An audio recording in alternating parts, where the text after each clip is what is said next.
오늘은 여자의 후손과 승리라는 제목으로 은혜를 나누려고 합니다. 오늘 제가 본문은 14절, 15절만 이제 그게 본문인데 11절부터 19절까지 다 읽었거든요. 왜 그랬냐면 이 전체 우리가 나무를 보려면 이 전체 숲을 이렇게 보면서 그래야 나무가 어디 있는지, 사실 우리가 지도를 볼 때도 마찬가지죠. 전체 지도를 보고 또 그래야 경기도가 어디 있고 또 경기도가 어딘지 알아야 김포가 어디 있고 이렇게 알 수 있잖아요. 그것처럼 하나님의 말씀도 그래요. 이렇게 숲을 보고 나무를 봐야 그 깊이를 알 수가 있거든요. 그래서 오늘은 먼저 그 창세기 3장 11절부터 19절을 전체적으로 한번 먼저 조망한 다음에 본문으로 들어가도록 하겠습니다. 창세기 3장 11절과 12절은 아담에 대한 신문의 말씀이었어요. 무슨 얘기냐면 아담이 선악식 나무 열매를 먹었어요. 그리고 자신들이 벗었음을 부끄러움을 어떻게요? 알게 되었어요. 그래서 부끄러워서 두려워서 어떻게요? 하나님을 피해 숨었죠. 그런 아담을 하나님이 찾아오셔서 질문합니다. 아담아, 내가 벗은 걸 누가 알려줬냐? 이렇게 그죠? 벗은 걸 누가 알려줬냐? 네가 그 나무의 열매를 먹었느냐? 라고 하면서 신문합니다. 그랬더니 아담이 뭐라 그랬어요? 하나님이 저에게 주신 저 여자 때문에 제가 먹었어요. 이렇게 얘기했죠. 핑계를 대면서. 그게 아담에 대한 신문이었어요. 아담에 대한 신문이 끝나자 하나님이 또 그래? 그 여자 때문에 먹었어? 그러면서 누구를 질문해요? 여자를 질문하죠. 이제. 그래서 13절에는 하와에 대한 여자에 대한 신문이 나와요. 그죠? 여자에 대해서. 13절에 보니까 여호와 하나님이 여자에게 이르시되 내가 어찌하여 이렇게 하였느냐? 어떻게 해서 왜 이걸 먹고 남편에게 주었느냐? 이런 얘기하는 거죠. 여자가 이르되 여자도 또 핑계를 대죠. 누구한테 대요? 뱀이 나를 꿰물어 내가 먹었나이다. 여자에 대한 신문이 나옵니다. 그리고 나서 오늘 이제 우리가 공부할 본문이 나오는 거죠. 14절, 15절 오늘 본문입니다. 근데 오늘 본문은 그러면 뱀한테도 신문해야 되잖아요. 뱀한테는 신문해야 안 해요? 안 하고 어떡합니까? 바로 심판해 버립니다. 하나님이. 뱀에 대해서는 신문하는 게 아니라 뱀에 대해서 심판을 해버려요. 그리고 나서 뱀에 대한 심판이 끝나고 나니까 그 다음에 어떻게 해요? 여자에 대해서, 하와에 대해서 심판하죠. 너는 해산의 고통을, 해산의 아이를 낳을 때 고통스러워질 거야. 이렇게 심판하죠. 그리고 여자에 대한 심판이 끝나자 남자 아담에 대해서 심판을 하죠. 아담에 대해서 너는 정말 땀을 뻘뻘 흘려야 먹고 살 거야. 이제 그죠? 그렇게 하죠. 그러고 나서 너는 흙이니까 어떻게요? 흙으로 돌아갈 거다. 전체적으로 보면 제가 색깔별로 이렇게 구분을 했죠. 아담에 대한 신문이 나오고 아담에 대한 심판이 나오죠. 이렇게 마주보고 있어요. 그리고 하와에 대한 신문이 나오고 하와에 대한 심판이 나오죠. 또 마주보고 있어요. 그리고 정 가운데 뭐가 있어요? 뱀에 대한 심판. 그러니까 아담, 하와, 뱀 이렇게 하면서 그 중심부에 뭐가 있어요? 마주보고 있으면서 점점 가운데 뭐가 있어요? 뱀에 대한 심판. 그리고 그 뱀에 대한 심판 가운데 여자의 후손 이야기가 나오는데, 그러니까 이 전체 3장 11절부터 19절까지 전체 핵심은 어디 있느냐? 오늘 공부할 뱀에 대한 심판 안에 나타난 여자의 후손을 통한 구원의 사건에 있다라는 것을 말하려고 하는 거예요. 여러분,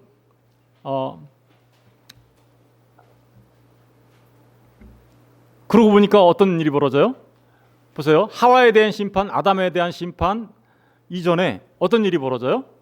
뱀에 대한 심판과 동시에 어떤 일이 일어나게 됩니까? 여자의 후손을 통해서 나타나는 구원의 사건이 먼저 나타나죠. 그래서 심판보다 앞서 나타난 구원이에요. 그래서 그걸 갖다가 우리는 원시복음이라고 하거든요. 이 구조는 우리가 이게 주님 다시 오실 때 마지막으로 일어날 심판 있죠. 그 심판이 일어날 건데 그 심판 이전에 어떤 사람들이 어떻게 해요? 구원을 받는다, 이런 얘기하는 거예요. 그러니까 심판이 오기 전에 구원을 받을 사람들이 있어. 그래서 구원의 사건이 먼저 일어나게 되는 거야. 여자의 심판, 아담에 대한 심판이 일어나기 전에 구원의 사건이 일어난 것처럼 주님 다시 오실 때 심판이 있을 건데 주님 다시 오시기 전에 이미 주님이 여자의 후손으로 오셔서 구원의 사건이 일어나게 될 거야. 그러니까 전부 다 심판받는 게 아니라 누군가는 구원을 받는다라는 얘기가 그 안에 숨겨져 있는 겁니다. 그리고요, 두 번째가 거기 보니까 뱀은 어떻게 했어요? 아담과 하와는 신문을 했죠. 신문을 했다는 얘기는 뭐예요? 아담과 하와가 그 신문을 통하여 어떻게 하겠다는 거예요? 하나님이 너희들은 너의 죄를 알고 내게로 돌아와야 하는 기회를 주신 거예요. 뱀한테는 신문이 있었어요? 없었어요? 없었죠. 뱀한테는 그런 기회가 있어요? 없어요? 없어요. 그러니까 뱀과 사람, 하나님의 형상인 사람과는 근본적으로 다르죠. 근본적으로 다른데 사람을 어떻게 해요? 사랑하시는 하나님을 그 안에서 볼 수 있어요. 하나님의 형상으로 창조된 사람, 그 사람을 하나님께서 똑같이 뱀 때문에 뱀에 물려 타락했지만 그 하나님께서는 그 사람을 구원해 내시겠다라는 의도가 그 안에 숨겨져 있는 거죠. 이게 전체 구조 속에서 숨겨져 있는 그 심판 가운데 숨겨져 있는 하나님의 구원, 이게 숲속에 숨겨져 있는 거예요. 비밀이에요. 보물이에요. 예. 오늘 이제 본문으로 들어가겠습니다. 창세기 3장 14절 15절에 이렇게 기록되어 있죠. 여호와 하나님이 뱀에게 이르시되 내가 이렇게 하였으니 내가 모든 가축과 들의 모든 짐승보다 더욱 어떻게요? 저주를 받. 이게 다른 짐승보다 더 저주받을 거다 이런 의미가 아니라 모든 것들로부터 너는 저주받을 거야 이런 뜻이에요.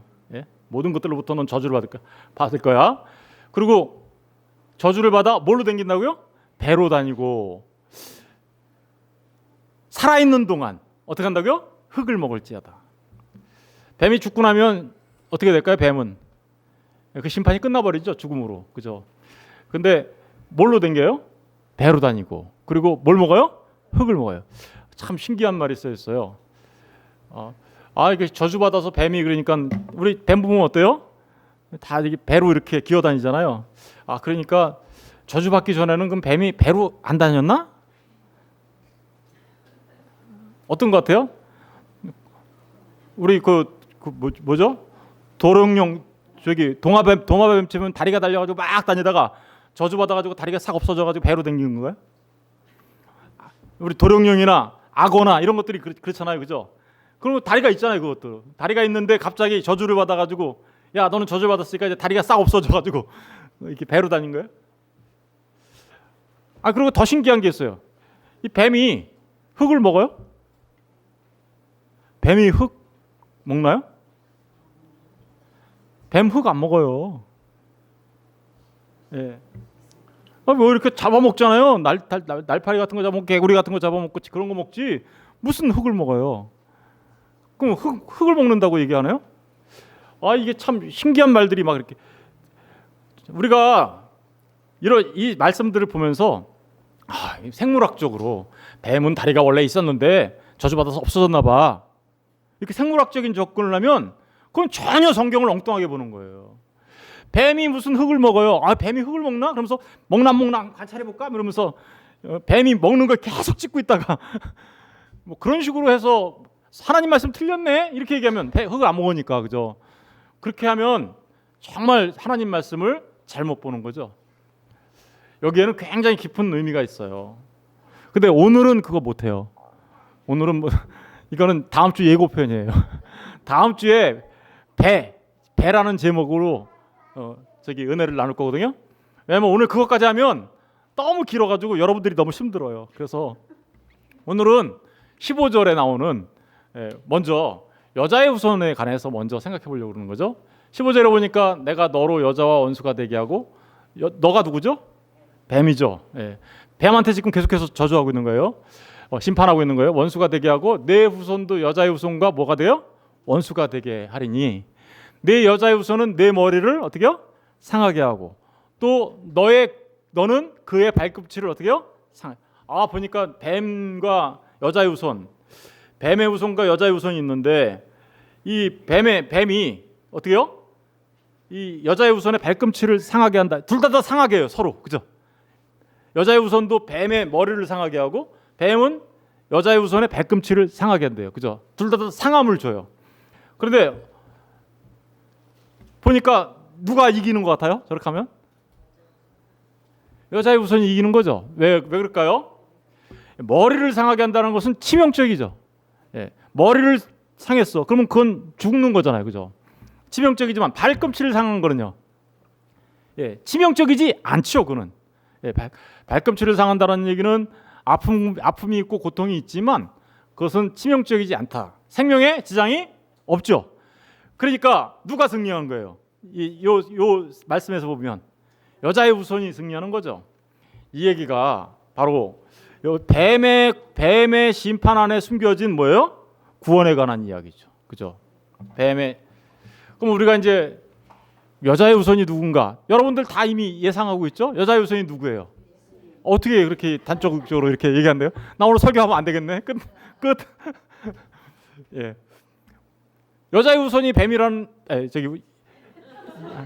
여자의 우선이 예수님이라는 걸 여러분이 단정적으로 얘기했어요. 예, 단정적으로 얘기했는데 그 이유가 뭘까요? 예, 여자의 우선이 누구인가 우리 한번 살펴봐야겠죠. 말씀 속에서 마태복음 1장 18절에 보니까 예수 그리스도의 나심은 이러하니라 그의 어머니 마리아가 요셉과 약혼하고 동거하기 전에 성령으로 잉태된 것이 나타났더니. 여러분, 아이가 낳는다는 얘기는 남자와 여자가 만나서 낳는 거잖아요. 이 세상에 태어난 모든 사람들은 다 여자가 남자의 씨를 받아서 낳은 거예요, 그죠? 그런데 유일하게 남자의 씨가 없이 태어나신 분이 있으세요. 그분이 누굴까요? 예수 그리스도의 나심이라. 그분은 어머니 마리아가 요셉과 약혼하고 동거하기 전에, 그러니까 동정녀 때에, 그죠? 이 말이죠. 동정녀 때에 뭘로 잉태됐대요? 성령으로 잉태되어서 나신 분. 그러니까 남자 없이 성령을 통하여 잉태되어서 여자에게서 나신 분. 이거 누구예요? 여자의 우선이잖아요, 그죠? 여자의 우선. 그러니까 그 여자의 우선은 누구예요? 예수 그리스도를 말하는 거죠. 갈라디아서 4장 4, 5절에 보니까 때가 참에 하나님이 그 아들을, 그렇죠? 때가 차니까 하나님의 아들을 보내사, 그러니까 성령으로 잉태됐다는 얘기는 뭐예요? 하나님의 아들을 보냈다라는 뜻이에요. 여자에게 어떻게요? 나게 하시고. 여자가 누굴까요? 저기 아까 마태복음에 표현하면 마리아죠, 그죠? 여자에게서 나게 하시고 율법 아래 나게 하신 것은, 그러니까 여자의 우선 대신 예수님을 이 땅에 보내신 것은 이런 뜻이겠죠. 이 땅에 율법 아래 나게 하신 거예요. 이 땅에 보내신 것은 그 율법 아래 있는 자들을 어떻게요? 속량하시고. 다시 말하면 율법 아래 있는 자들은 전부 다 저주받은 뱀의 상태예요. 이 말을 이해하지 못하신 분도 있을지 모르겠는데, 율법을 통하여 율법을 지켜서 하나님 나라에 갈 수 있는 사람이 한 명도 없기 때문에 율법 아래 있는 사람들은 전부 다 어떻게 된 상태예요? 저주 아래 있는 상태예요. 하나님의 심판 가운데 있는 상태거든요. 그러니까 뱀에 물려 있는 상태고 뱀과 같은 상태예요. 그러니까 그 상태에 있는 모든 사람들을 어떻게요? 구원해 내시려고 지금 누구를 보냈다는 거예요? 예수님을, 아들을 여자를 통해 이 땅에 보내셨다. 속량하시려고. 그래서 그들을 속량해내서 뭘 만드시려고요? 아들 만들려고. 똑같이 아들 만드시려고. 그죠? 그러기 위하여 여자의 우선 그 예수 그리스도를 이 땅에 보내셨다라는 것을 알 수 있어요. 그런데 그 예수 그리스도가 이 땅에 오자 그분은 진짜로 발꿈치가 상했어요. 그죠? 발꿈치가 상하시죠. 마태복음 2장 16절에 보니까 이에 헤롯이 박사에게 속은 줄 알고 심히 노하여 사람을 보내어 베들레헴과 그 모든 지경 안에 있는 사내 아이를 박사들에게 자세히 알아본 그때를 기준하여 2살부터 그 아래로 다 죽이니. 이게 무슨 얘기예요? 예수님께서 동정녀 마리아를 통해서 탄생하셨어요. 베들레헴에서 탄생하셨어요. 그런데 동방박사가 왔었죠. 동방박사가 와가지고 누굴 찾아갔어요? 헤롯을 찾아러 갔어요. 왕이 나셨다면서요.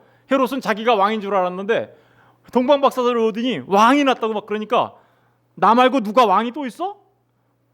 그때 왕이 태어났다니까 어떻게 하겠어요? 그러니까 헤롯은 내가 왕인데 감히 왕이 태어났다고?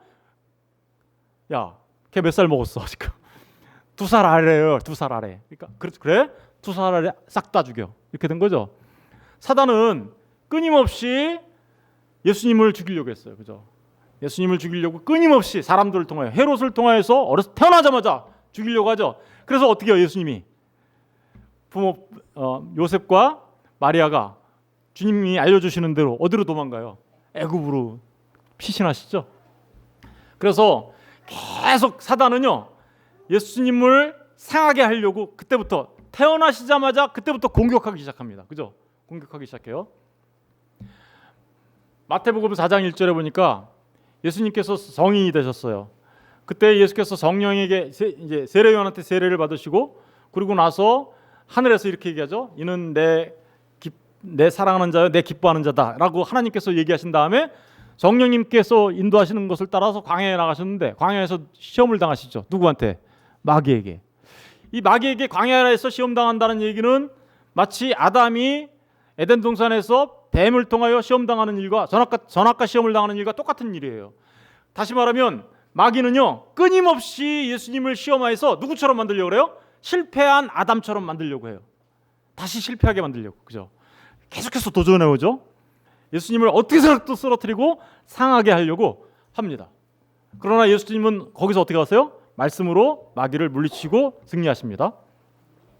마가복음 14장 10절에 11절에 보니까 12 중에 하나인 가룟 유다가 예수를 넘겨주려고 대제사장들에게 가매 그들이 듣고 기뻐하여 돈을 주기로 약속하니 유다가 예수를 어떻게 넘겨줄까 하고 그 기회를 찾더라.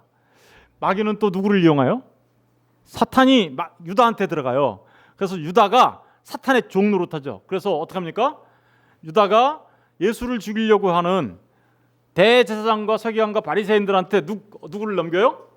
예수님을 팔아서 넘깁니다. 팔아 넘기죠.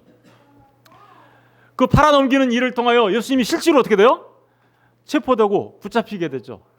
그래서 이제 대제사장 가야바의 집에 가서 신문을 받게 되고, 그리고 빌라도 로마의 총독 앞에 빌라도에게 고난을 당하게 되고 심판을 받게 되죠. 사단은요, 이런 식으로 계속해서 예수님을 공격했어요. 그리고 예수님은 정말 빌라도에게 고난을 당하시고, 그리고 마침내 어떻게 돼요? 십자가를 향하시게 되죠. 요한복음 19장 28절 30절에 보니까 그 후에 예수께서 모든 일이 이루어지신 줄 아시고 성경을 응하게 하려 하사 이르시되 내가 목마르다 하시니 거기 신포도주가 가득히 담긴 그릇이 있는지라 사람들이 신포도주를 적신 해면을 우슬초에 메어 예수의 입에 대니 예수께서 신포도주를 받으신 후에 이르시되 다 이루었다 하시고 머리를 숙이니 영혼이 떠나 가시니라. 무슨 일 당하신 거예요? 십자가에서 지금 예수님께서 가룟 유다에 의해서 팔려 빌라도에게 고난을 당하시고 십자가에서 죽으시는 사건이죠. 여러분, 이 모든 예수님의 삶을 보면 끊임없이 뱀이 예수님을 공격하여서 마침내 예수님을 십자가에 달아 죽게 만들죠. 발이 어떻게요? 상하신 거죠. 예수님의 발이 상하신 거예요. 여자의 후손의 발이 상하셨어요. 그런데 여기에 놀라운 역전이 있죠. 놀라운 역전이 있어요. 저게 근데 저렇게 사단은 저렇게 하면 자기가 이긴 줄 알았어요. 저렇게 하면 자기가 승리하는 줄 알았어요. 그런데 거기에 자신의 머리가 부서진다는 사실을 전혀 몰랐던 거죠. 저러한 일들이 사단의 머리가 부서지는 일이었단 말입니다. 저게 예수님의 발이 지금 상함과 동시에 어떤 일이 벌어졌냐면 사단의 머리가 부서졌어요. 볼까요? 뱀의 머리를 상하게 하신 예수님이십니다. 요한일서 3장 8절에 보니까 죄를 짓는 자는 마귀에게 속하나 나니 마귀는 처음부터 범죄함이라 하나님의 아들이 나타난 것은 마귀의 일을 어떻게요? 멸하려 하신 거예요. 지금 주님이 오셔서 이 땅에 오셔가지고 십자가에 달리시기까지 그 수많은 고난의 길을 가셨는데 그 목적이 오히려 뭐 한 거래요? 마귀를 멸하는 일이었대요. 마귀를 멸한다는 얘기는 뭐예요? 마귀의 머리가 상해진 거예요. 히브리서 2장 14절에 보니까 자녀들은 혈과 육에 속하였음에 그도 또한 같은 모양으로 혈과 육을 함께 진 사람으로 오신 거죠. 혈과 육으로 그 예수님께서. 그런데 오셔가지고 어떻게 했대요? 죽음을 통하여 죽음의 세력 잡은 자 곧 마귀를 멸하시며. 보세요. 예수님이 십자가에 죽으셨죠. 십자가에 죽으신 것은 발을 상함을 당한 일이었어요. 그런데 그 십자가에서 죽으심이 그 죽음을 통하여 죽음의 세력을 잡은 자 누구를 멸한 거였대요. 이게 바로 여러분 발을 상하시는 그 일이 곧 어떤 일이에요? 마귀의 뱀의 머리를 상하게 하는 일이었어요. 다시 말하면 예수님은요, 십자가의 죽음을 통하여 죽음의 세력 잡은 자 마귀를 멸했어요. 십자가의 죽음을 통하여 죽음을 죽였어요. 그래서 제가 이런 표현 많이 썼죠. Death of death, 그죠? 죽음의 죽음. In death of Christ. 주님의 죽음 안에서 죽음이 죽었어요. 무슨 얘기인지 아시겠어요? 주님의 죽음 안에서 죽음이 죽어요. 무슨 얘기를 하는 걸까요? 주님이 승리하시는 것을 말하는 거죠. 또 여기에 엄청난 역설적인 승리가 그 안에 들어가 있어요. 그 예수님의 죽음 안에서 죽음이 죽으니까 그 죽음으로 사람들한테, 죄 지은 사람들한테 봉급 줬어요. 죽음이 삭시예요. 내가 너희들 죄 졌어? 그럼 내가 봉급 줄게 한 게, 그 봉급이 뭐였냐면 죽음이었단 말입니다. 그런데 그 죽음이 죽어버렸어요. 예수님의 죽음 안에서. 그러니까 사단이 봉급을 줄 수 있어요, 없어요? 못 줘요 이제. 그러니까 사단의 머리가 박살난 거예요. 계시록 20장 2절에 보니까 용을 잡으니, 용이 누군데요? 사단, 뱀이죠. 곧 옛 뱀이요 마귀요 사탄이라.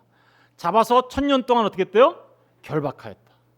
예수님이 십자가에서 달려 죽으신 그게 뱀의 머리를 상하게 한 건데, 그 뱀의 머리가 상하게 됐으니까 뱀이 어떻게 돼요? 이제 꿈쩍을 못하게 되고 묶여버린 것 같은 일이 생긴 거죠. 그래서 그걸 갖다가 결박하였다라고 얘기하는 거예요.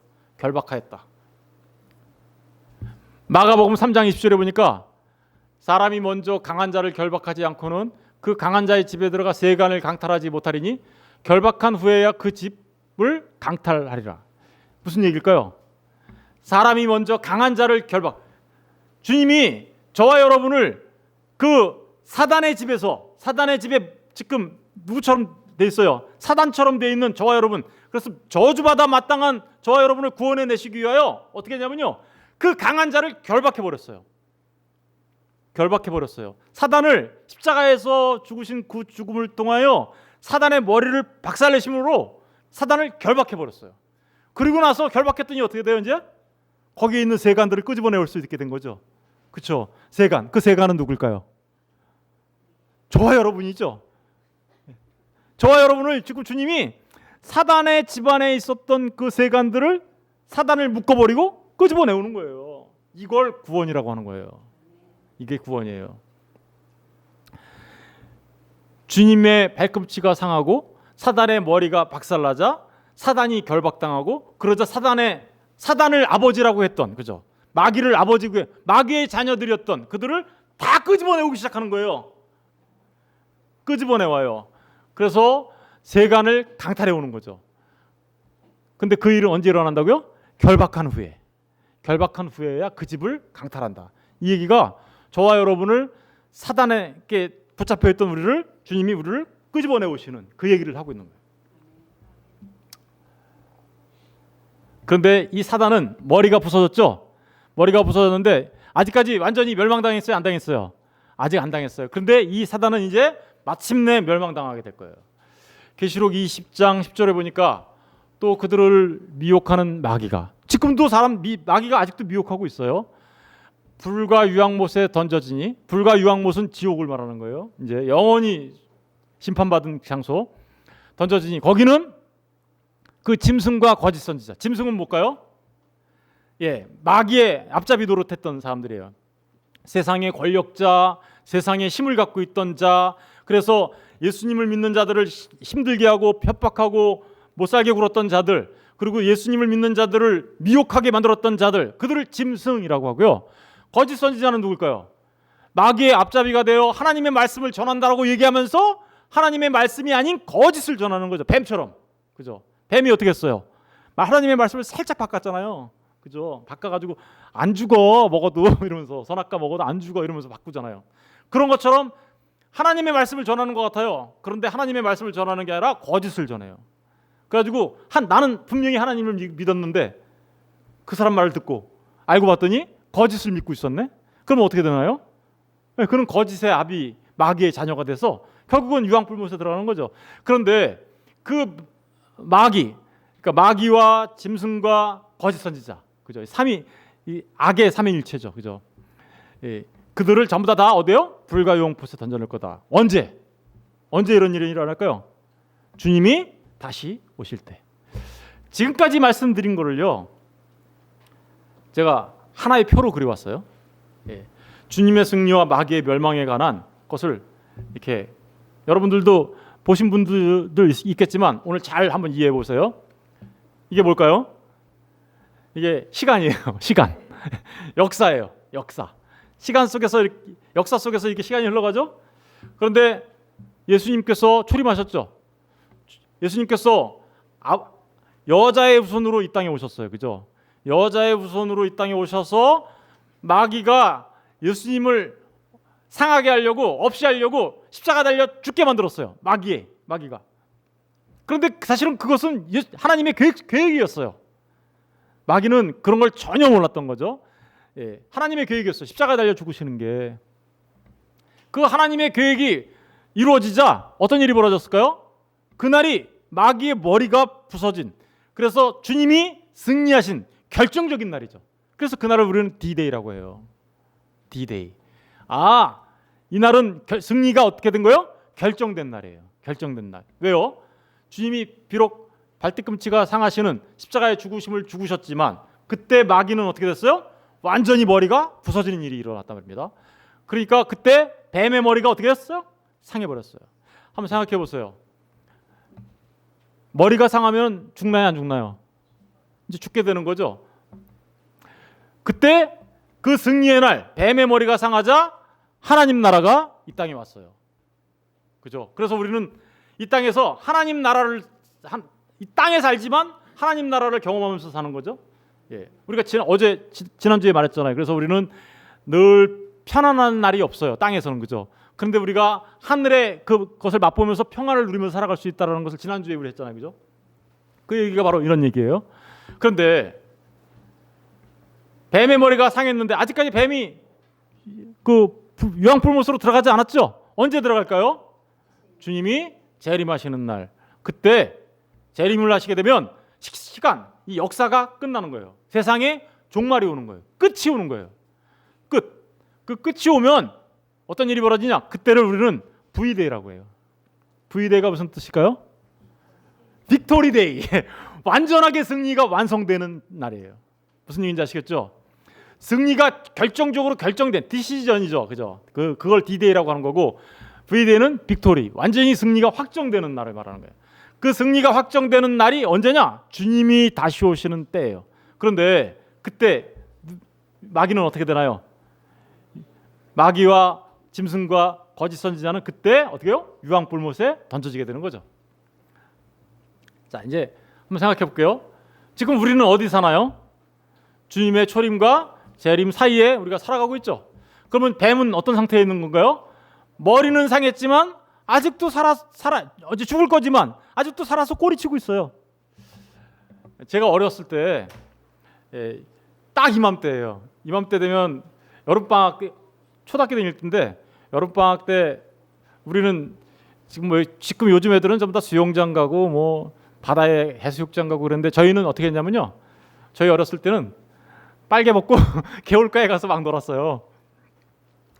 옆에 막 수박밭도 있고 참외밭도 있고 그러면 그 서리에 먹어도 주인이 아무 말도 안 했어요. 그냥 아예 애들이 와서 먹나 보다 이러면서 밟지는 마 그러면서 줄기 밟지 마. 근데 그렇게 가서 놀다가 그 개울까지 가는 동안에 가다 보면요 뱀이 슉 나와요. 길에 뱀들이 많이 있어요. 어렸을 때 보면 뱀이 나오면 우리 어떻게 했을까요? 전부 다 모여가지고 야 뱀이다 누가 소리치면 다 돌멩이를 하나 들고 바꿔서 던져요. 그러면 뱀이 돌에 맞아가지고 어떻게 될까요? 머리가 박살나요. 머리가 박살난 뱀이 바로 죽나요? 안 죽더라고요.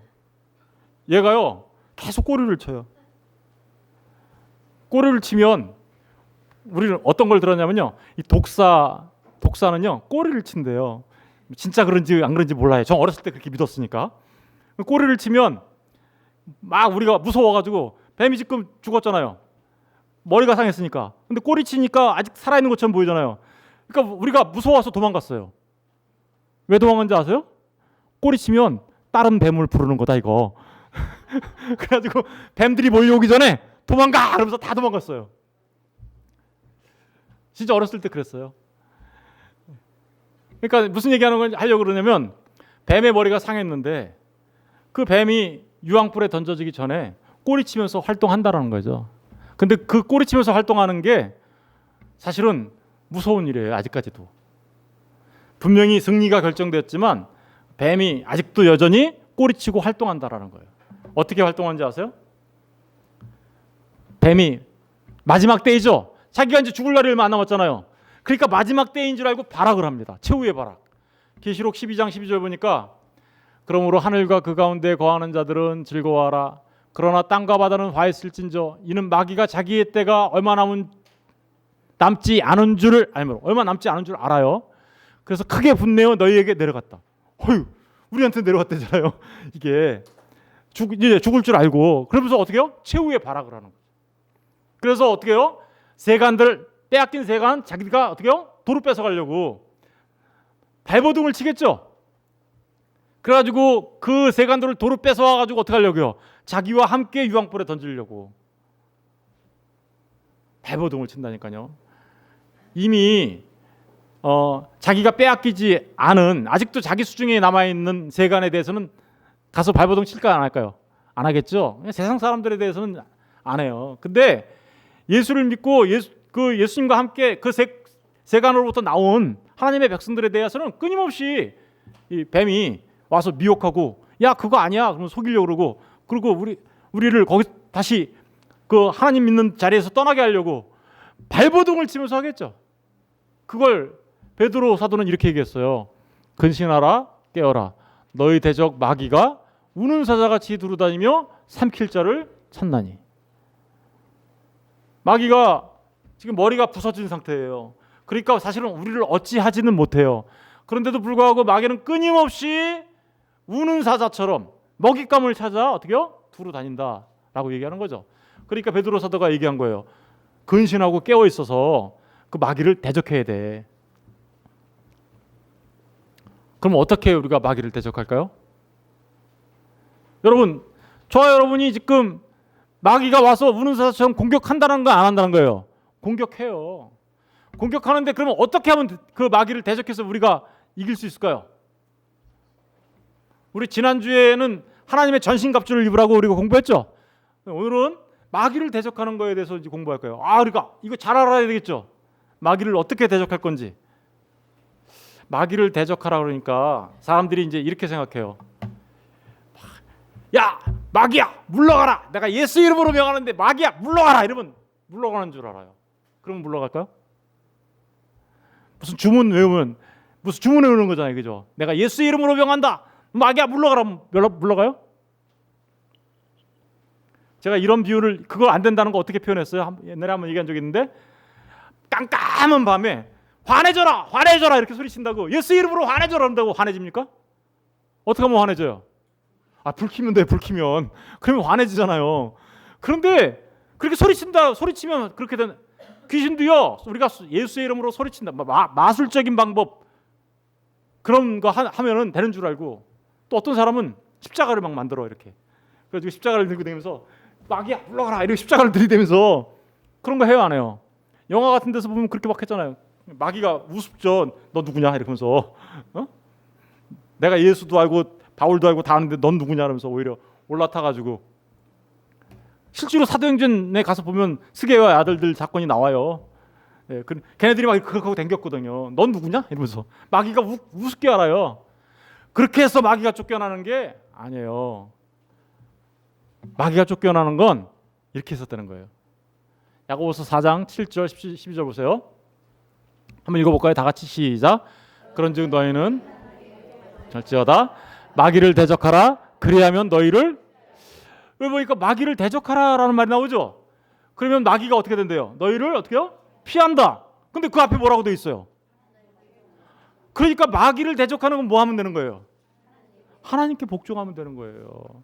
하나님의 말씀에 복종하면 마귀를 대적하는 일이 되고요. 그렇게 하면 마귀가 우리를 피한다라고 얘기하는 거예요.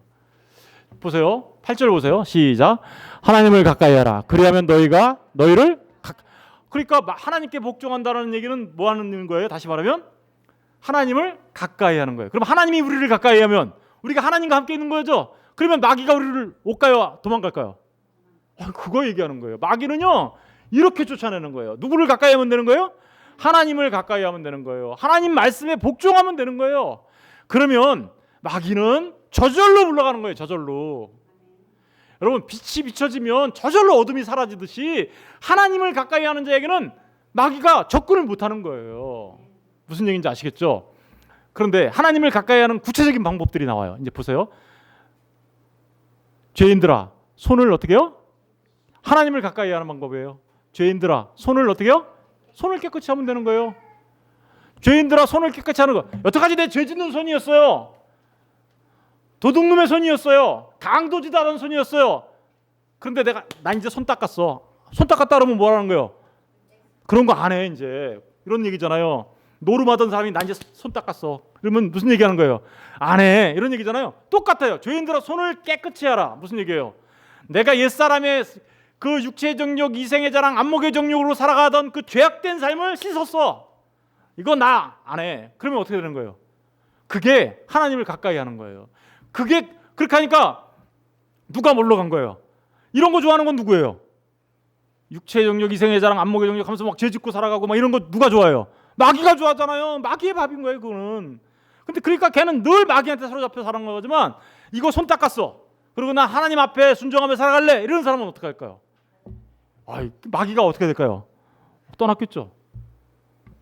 너무나 구체적이지 않아요? 지금 마귀를 대적하는 법이 두 마음을 품은 자들아 마음을 어떻게 해요? 성결하게 해라. 그러니까 한 마음을 가지라는 거잖아요, 이거. 그죠? 이 세상에 살아가는 사람들 두 마음 품은 사람 너무 많아요. 두 마음을 품기 때문에 마귀가 와서 공격하는 거예요. 그 두 마음 때문에. 여러분 이렇게 생각하는 양다리 걸쳐 항상 양다리.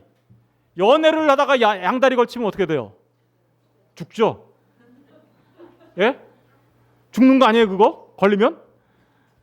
하나님은요 양다리 거치는 순간 알아요. 그렇죠? 그런데 사람들이 양다리를 거쳐요. 하나님도 믿고 세상도 난 하나님이 날 지켜주시는 거 믿는데 아니야. 알고 보니까 돈이 날 지켜주네. 난 돈이 더 좋아. 하나님을 믿고 하나님이 날 지켜줄 줄 알았는데 아니야. 권력이 나를 지켜주는 것 같아. 하나님이 나를 지켜주시는 게 아니라 아니야. 명예가 나를 지켜주시는 것 같아. 그러니까 이 사람들은 다 어떻게 하고 있어요? 말로는 하나님을 의지한다고 얘기하면서 실제로는 어떻게 하고 있어요? 세상 것에 그냥 얽매고 이렇게 하고 살아가는 거. 이렇게 하면 누가 좋아할까요? 마귀가요. 돈 더 많이 줄지도 몰라요. 돈을 더 많이 줘가지고 너 하나님 필요 없지? 그러니까 이제 나하고 같이 잘 놀자? 이렇게 할지도 몰라요. 예수 믿으면 부자 되는 줄 알잖아요. 아니요. 안 믿는 사람이 더 부자 되는 경우가 훨씬 많죠. 어떤 사람은요. 마귀가 이렇게 얘기할지도 몰라요. 내가 너한테 엄청난 권력을 줄게. 너의 명예를 이름을 높여줄게. 너 하나님 믿지 말고 나하고 놀자. 아니야, 나 하나님 믿을 거야. 근데 그것도 좋아. 이런 사람들이 마귀한테 당하는 거죠. 두 마음을 품지 마라. 그러니까 마귀를 대적하는 법 너무 쉽죠? 분명하게 말씀드렸어요, 저. 또 9절에 보니까 슬퍼하며 애통하며 울지어다. 너희 웃음을 어떻게 해요? 애통으로. 너희 즐거움을 어떻게 해요? 이 세상에서 노는 게 너무 즐겁고 깔깔대고 웃어. 그리고 이 세상에서 막 너무나 즐거워. 그렇게 세상에서 살아가다 보니까. 근데 그거 어떻게 하라는 거예요? 그거 슬퍼하고 애통해야 되는 거야. 이 세상이 너에게 진짜 기쁨이 되는 순간 너는 그걸 오히려 정말 슬퍼하고 애통해야 돼. 너의 죄악된 모습을 발견하면서 너는 슬퍼하고 애통하며 누구에게 돌아와야 된다는 거예요? 하나님께로 돌아와야 돼. 이게 바로 여러분 우리의 육체적 본성, 육체의 정욕, 안목의 정욕, 이생의 자랑을 채워주면서 기뻐하고 즐거워했어요. 죄 지면서 즐거워했어요. 죄 지면요 즐거워요. 사실은 그 죄의 달콤함이 있어요. 유혹이 있어요. 거기에서 너는 슬퍼하고 애통하며 하나님 앞에 돌아와야 되는 거야. 아담과 하와에게 신문했다 그랬죠. 그때 신문한 그때 뭘 알았을까요? 너희들 왜 그랬어? 그러니까 다 자기 자신의 죄를 깨달아 알아 돌아오라는 사인이었거든. 그게 지금도 여전히 그러는 거죠. 하나님께서 우리가 잘못한 그런 일들이 있으면 그게 우리에게 하나님의 말씀이 우리를 신문해요. 그러면 우리가 그때 어떻게 해야 돼요? 애통하고 슬퍼하며 나의 모습을 돌아보고 누구에게 돌아가는 거예요? 하나님께로 돌아가요. 그게 마귀를 대적하는 거예요. 11절에 보니까 형제들아 서로 비방하지 말라. 형제를 비방하는 자나 형제를 판단하는 자는 곧 율법을 비방하고 율법을 판단하는 것이라. 내가 만일 율법을 판단하면 율법의 준행자가 아니요 재판관이로다. 내가요 재판관이 돼가지고요 형제들을 판단을 해요.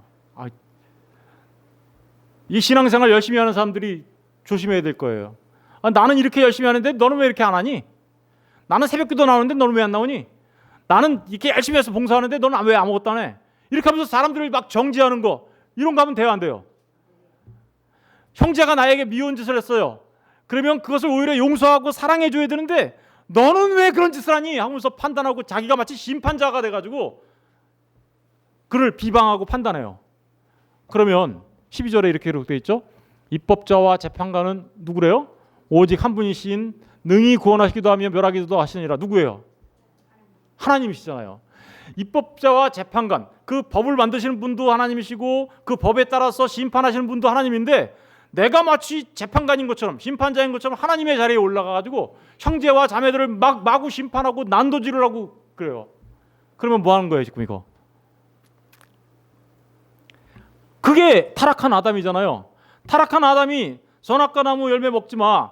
그랬더니 사단이 와서 뭐라 그랬어요? 야, 너 그거 먹으면 네 눈이 밝아져가지고 하나님처럼 돼가지고 선악을 알게 되는 거야. 그러니까 하나님처럼. 그럼 선악을 알게 된다는 얘기는 뭐 하는 거예요? 네가 하나님처럼 된다. 그럼 뭐 하는 거예요? 자기가 선악간에 판단하는 하나님의 자리에 지금 올라간 거잖아요. 지금 똑같잖아요. 그렇게 살면 하나님의 자리에 올라간 거죠. 누가 좋아하는 거예요 이거? 사단이 좋아하는 거잖아요. 그럼 사단에게 대항하는 건 간단한 거죠. 그러니까 뭐 하는 거예요? 내가 심판자의 자리에 서면 안 돼요. 여러분, 저와 여러분은 항상 형제들을 비방하거나 판단하는 자리에 있는 게 아니라 오히려 그들을 감싸고 용서하고 사랑하는 자리에 있어야 되는 거죠. 그게 바로 사단을 대적하는 거예요. 그게 보세요. 정리하면 손을 깨끗이 하는 것, 마음을 정결하게 하는 것, 그죠? 애통하며 슬퍼하는 것, 그리고 정말 비방하지 않고 판단하지 않으며 사랑하고 용서하는 삶. 이 삶이 오히려 마귀를 대적하고 귀신을 대적하고 승리하는 삶이죠. 예. 베드로전서 5장 9절에도 이렇게 얘기합니다. 그거를 한마디로 얘기하는 게 있어요. 뭐냐면 너희는 믿음을 굳건하게 하여 그를 어떻게요? 대적하라. 아우 보니까 아까 쭉 그런 삶이 뭐하는 거예요? 그게 믿음이라니까. 믿음을 가진 사람들은 그런 삶을 살아요. 나는 그냥 예수 믿어. 그래서 뭐? 말로만? 진짜 믿는 사람은요 그런 삶을 산단 말입니다. 하나님을 가까이 하는 삶을 살고요 마귀를 대적하는 삶을 산단 말입니다. 그 사람이 믿음 위에 굳건하게 서는 사람이에요. 손 깨끗이 닦는 사람, 마음을 정결하게 하는 사람, 형제를 사랑하고 용서하는 사람, 세상의 것을 바라보면서 즐거워하고 그런 것이 아니라 나의 죄악된 모습을 보고 애통하는 사람, 그 사람이 믿음 가운데 굳건하게 서 있는 거예요. 그 사람이. 그리고 그걸 곧 하나님을 가까이 하는 것이 되고, 그러면 그걸 마귀를 대적하는 것이 되고, 그러면 그 결과로 마귀는 우리를 피하게 되는 거죠. 왜냐하면 세상에 있는 너희 형제들도 동일한 고난을 당하는 줄 알자. 그러니까 그런 삶을 살아가는 게 어때요? 세상 사람들에 비하면 우리가 어때요? 이거 끊어야 되죠. 마음 정리해야 되죠. 애통하고 슬퍼해야 되죠. 한 대 가서 줘받고 싶은데 용서해 줘야 되죠. 이걸 고난이라고 그러는 거예요. 이걸 고난의 삶을 산다고 얘기하는 거예요. 여러분 요한일서 5장 4절에는요. 우리 요한일서 5장 4절을 다 같이 한번 읽어볼게요. 시작. 무릇 하나님께로부터 난 자마다 세상을 이기느니라. 세상을 이기는 승리는 이것이니 우리의 믿음이니라. 여러분 보세요. 믿음이 승리하게 한다 그러잖아요. 우리가 어떻게 승리하는 거냐면요. 아까 그 여자의 우선으로 오신 그분이 마귀의 머리를 부수시고 승리하셨죠. 십자가에서. 그러면 그 승리를 마귀를 우리가 스스로 마귀를 단독으로 대적해서 이길 수 있는 능력이 우리한테는 없어요. 우리가 유일하게 승리할 수 있는 길은 그 승리하신 예수님을 믿음으로 그 승리 안에 우리가 들어가는 거예요. 그 승리 안에. 그래서 예수님의 승리를 나의 승리로 만드는 거예요. 이게 정말 승리하는 삶의 사람의 모습이거든요. 그럼 저와 여러분이 어떻게 되겠어요? 지금까지 말씀드렸던 하나님을 가까이 하는 삶, 그 삶이 곧 내가 이 세상에서 이기는 삶, 승리하는 삶이에요. 예수님을 믿는 것은요, 두렵고 이 세상에 살아간다는 얘기는요, 두렵고 떨리는 일이지만 그리스도 예수 안에서는 그 믿음을 통하여 우리는 주님의 승리를 나의 승리로 여기며 살아갈 수 있는 거죠. 주님의 승리가 내 삶의 승리가 되도록 하면서 살아갈 수 있는 거죠. 그게 바로 믿음의 사람들입니다. 저는 저와 여러분 모두가 그 믿음 안에서 승리하시는 승리자가 되시기를 주의 이름으로 축원드립니다.